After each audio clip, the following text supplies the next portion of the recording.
बहुत पुराने समय की बात है। उत्तर भारत के पर्वतीय क्षेत्र में एक समृद्ध राज्य था जिसका नाम स्वर्णपुर था। वहाँ के राजा वीर सिंह न्यायप्रिय, बलशाली और प्रजापालक थे।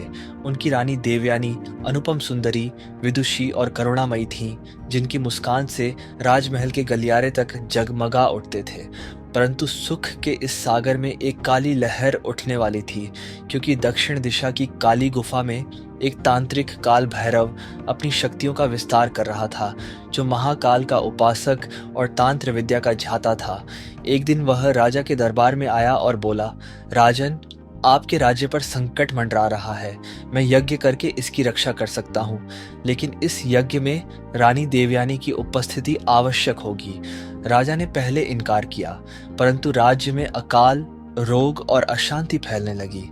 जनता भयभीत होकर कहने लगी कि देवता रुष्ट हैं, तांत्रिक की बात मान लो। अंततः राजा ने अनुमति दी और अमावस्या की रात यज्ञ का आयोजन हुआ। रानी देवयानी अपने श्वेत वस्त्रों में काली गुफा पहुंची।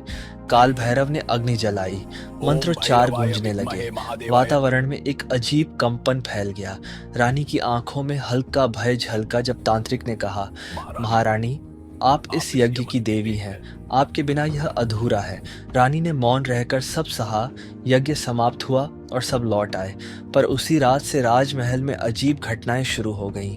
रात को दिए अपने आप बुझ जाते, गलियारों में किसी की परछाई घूमती और कभी-कभी रानी के कमरे में अज्ञात स्वर गूंजता, रानी, तुमने मेरे प्रेम को ठुकराया। रानी भयभीत होकर राजा के पास गईं और सब बताया।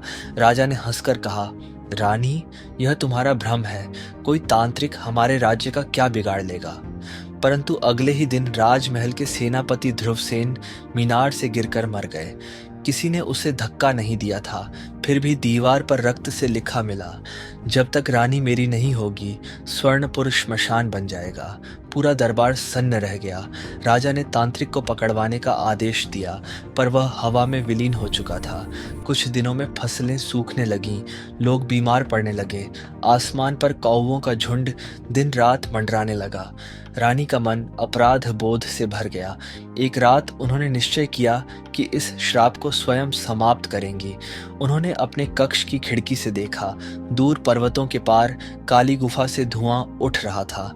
रानी बिना किसी को बताए वहां पहुंची। काल भैरव अग्नि के चारों ओर बैठा झप कर रहा था। रानी ने कहा, तांत्रिक, मैं देवयानी हूँ। यदि मेरा अपराध है तो मुझे दंड दो, पर मेरे राज्य को मुक्त कर दो। काल भैरव मुस्कुराया। उसकी आंखों में रक्त जैसा तेज चमक उठा। रानी, मैंने तुमसे प्रेम मांगा था, तुमने मुझे अपमान दिया। अब मैं केवल तुम्हारा अंत चाहता हूँ। रानी ने शांत स्वर में कहा, यदि मेरे प्राणों से राज्य बच सकता है तो यही मेरा धर्म है। तांत्रिक गरज उठा, तो फिर अपनी आत्मा मुझे दे दो। रानी ने कहा, ले लो, और अग्नि में प्रवेश कर गईं। अग्नि की लपटें ऊंची उठीं। गुफा में प्रकाश फैल गया। तांत्रिक चीख उठा। उसकी शक्ति नष्ट हो गई और उसी पल उसका शरीर भस्म हो गया। रानी की देह राख में बदल गई, लेकिन उनकी आत्मा वहीं रह गई, तांत्रिक के श्राप को रोकने के लिए। सदियों तक वह गुफा उसकी रक्षा करती रही। समय बीतता गया, राजमहल उजड़ गया, राज्य खंडहर बन गया।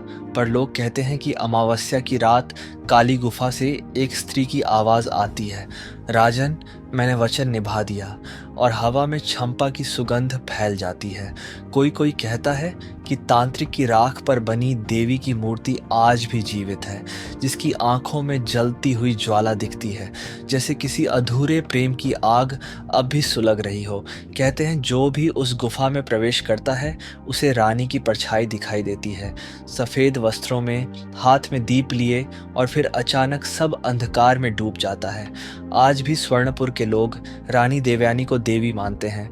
हर वर्ष सरोवर पर दीप जलाते हैं, यह मानकर कि हर दीप उनकी आत्मा को शांति देता है। और जब हवा धीमे धीमे बहती है तो लगता है जैसे रानी कह रही हो, राज्य बचा लिया मैंने, अब तुम सब सुखी रहो। कहानी के अंत तक बने रहने के लिए आप सभी का तहे दिल से धन्यवाद। मिलते हैं और नई कहानी के साथ, तब तक चैनल को सब्सक्राइब कर लीजिए। धन्यवाद।